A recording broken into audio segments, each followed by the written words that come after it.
Họ đã bay đi đâu và về đâu khi tàn binh biến.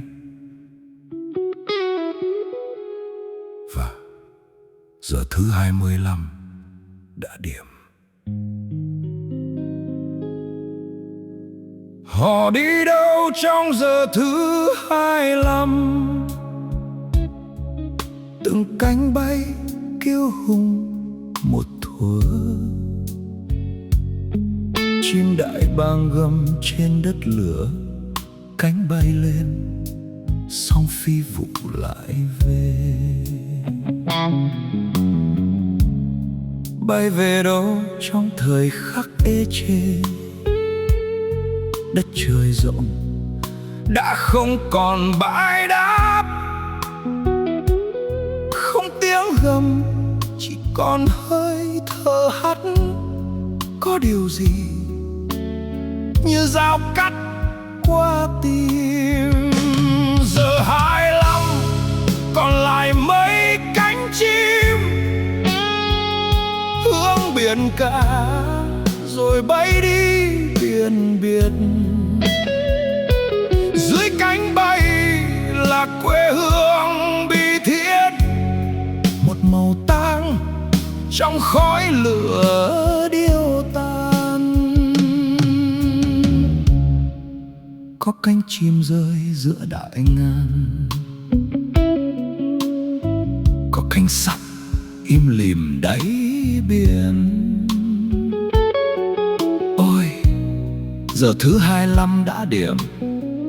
Pilot còn gì ngoài khăn tím trên vai.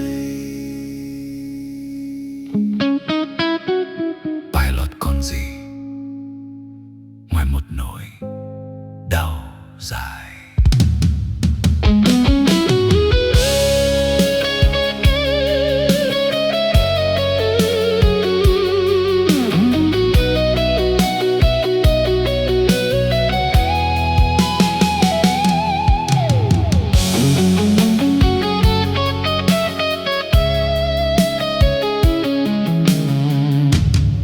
Where did they go in the 25th hour?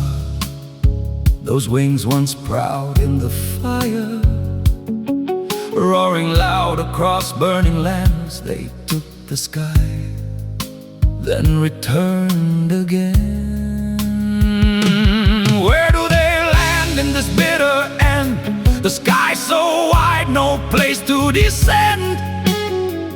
No more thunder, just broken breaths. Something cuts deep, like the edge of death. In this hour, how many wings remain toward the ocean, then gone again? Beneath their flight, a homeland in pain, a mourning veil in fire and rain. Some wings fell deep in the jungle green, some iron burst sleep beneath the sea. Oh, the 25th hour has come. What's left for pilots but purple on their shoulders?